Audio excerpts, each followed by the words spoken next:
When Moshe is critical of the Jewish people, at the end of 40 years in the desert, Moshe says, you have questioned God, you've doubted God, you have tested God 10 times. You're so bad.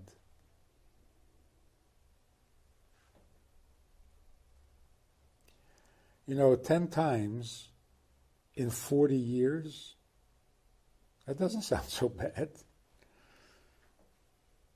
10 arguments in 40 years of marriage? I think that's pretty impressive. If that's the entire criticism, we got nothing to be ashamed of. 10 times. Yeah, you make it sound like it was all in 1 month. It was over 40 years. It wasn't the same people each time. So what is with this criticism? Secondly, when the Jews made the golden calf, which itself needs a little explanation, but when the Jews made the golden calf, Moshe defends the Jews and gains God's forgiveness for the people by saying they're a stiff-necked people. Forgive them. They're a stiff-necked people. Why does that bring forgiveness? And what kind of an argument is that anyway? The argument, they're ignorant, they're not very bright. Okay, I can understand that. You have to forgive people. They're not smart, they're not intelligent, they're not learned. They don't know what they're doing. Then the sin is unintentional, which is a very different kind of sin, and it's forgivable. But to say, oh, they only sin out of stubbornness, what kind of an excuse is that? They're a stiff-necked people. It's almost like saying they're going to continue to sin. And that's why they should be forgiven?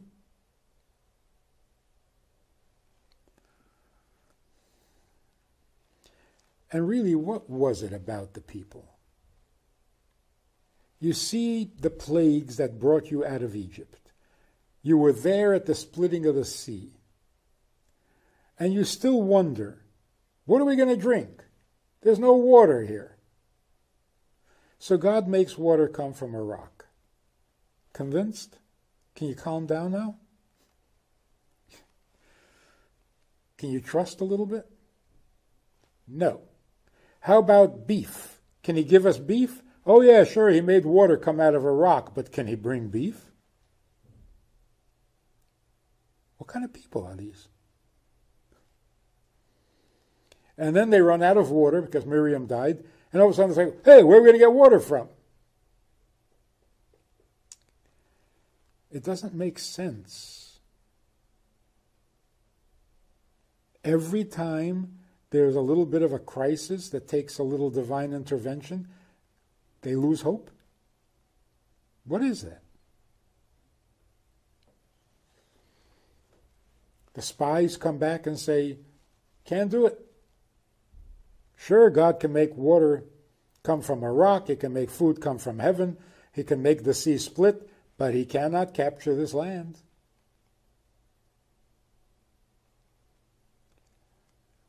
We can't accept the story at face value. We're not talking about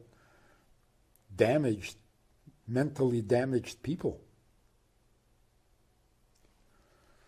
So let's take a better view of the whole thing. We are all descendants of Jacob, of Yaakov. Yaakov was afraid of confronting his brother Esav. Why was he afraid? He says, I am afraid because I am humbled by your kindness, God's kindness. Kotointi mikol achsadim. I am humbled by all of your kindness.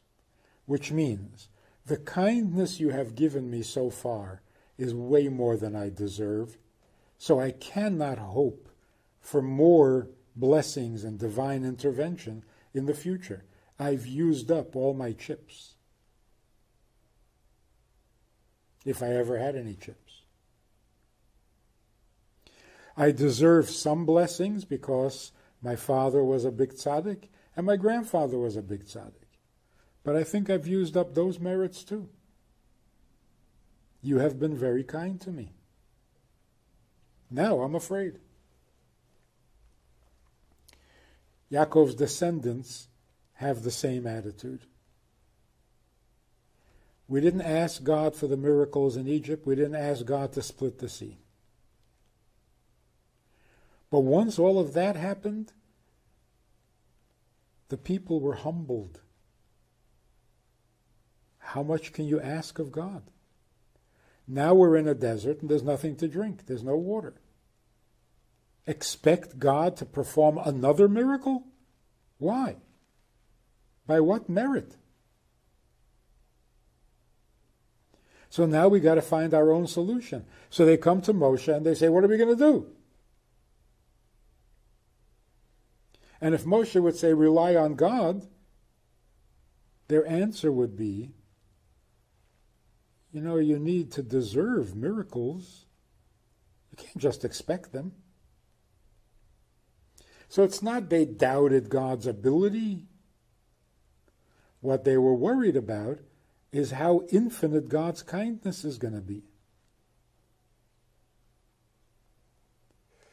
We got what we deserved. We got more than we deserved. And now we need more. But how can you expect to get it?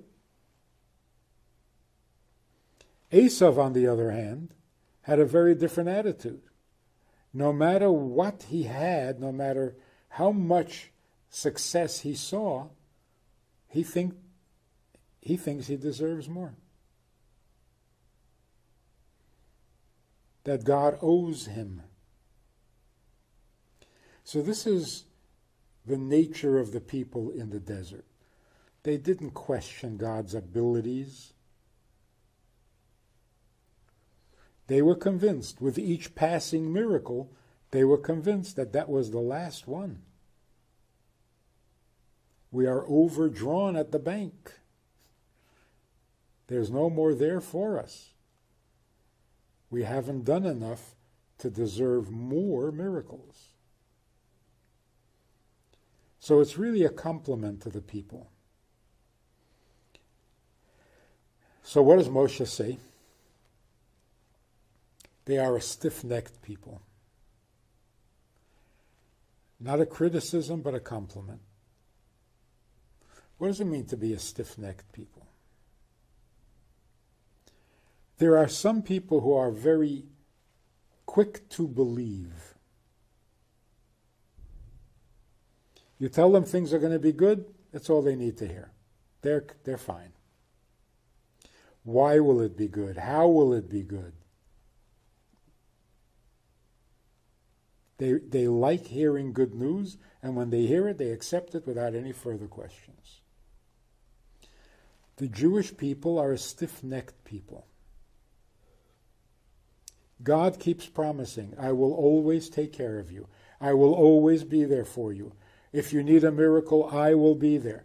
And the Jews say, but we don't deserve it. Shouldn't we do a little more to deserve your miracles? Stiff-necked. To put it in different words, some people are easily seduced. A few miracles, a few messages, a few compliments, that's it. They're sold. Whatever you want, you got them. But then there's a stiff-necked people. Miracles are nice, kind words are nice, thank you for the compliments, but what kind of relationship are we having here? You're just going to do miracles for us? That's it? So we're literally sheep, and you're our shepherd. That's it. Stiff-necked people. We're always looking for more to deepen the relationship. Yes, superficially it looks good. Took us out of Egypt. Very nice. Very nice. Even split the sea for us. But who are you to us? What about long term? So they kept challenging God, not out of a lack of faith, but out of a different kind of faith. So a stiff-necked people are not easily impressed. So Moshe says, forgive them. It's worth it.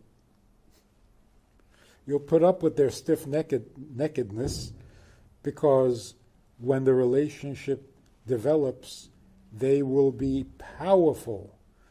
They will be amazingly loyal. 2,000 years of suffering won't shake them. This relationship is worth all the effort. That's what Moshe was saying.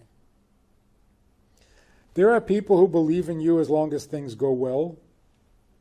As soon as things go sour or go south, they give up on you. They go look for other gods. But these people, they're stiff-necked. They'll fight you to the end. Because they want the deepest, the truest, and the most permanent kind of relationship.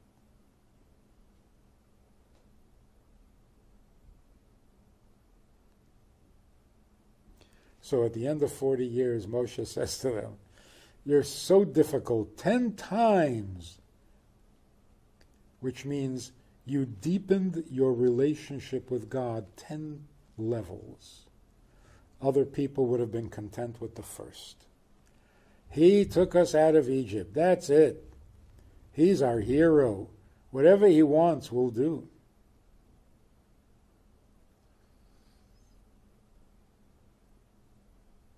It's almost like they went ahead and made the golden calf just to see how committed God is to this relationship. And when God forgives them, even Moshe says, you forgave us this time, but how about next time? Will there be a next time? If we sin again, is there more forgiveness? How deep is this relationship? How many layers can we peel away and become closer rather than estranged?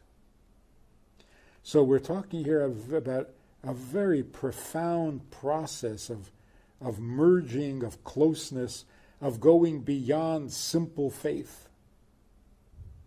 Stiff-necked people manage to get 10 layers of closeness in those 40 years. And after that, there was no way that Jews can shake God. We are too deep. We're in too deep.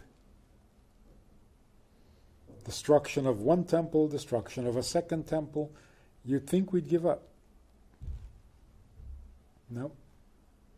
Not when you've got 10 levels of closeness.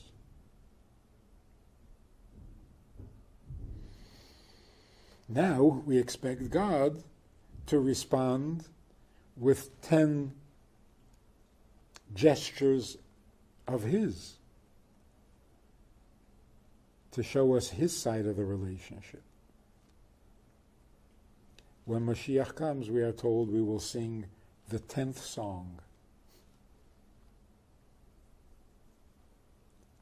And then our relationship will be finished. I mean, complete.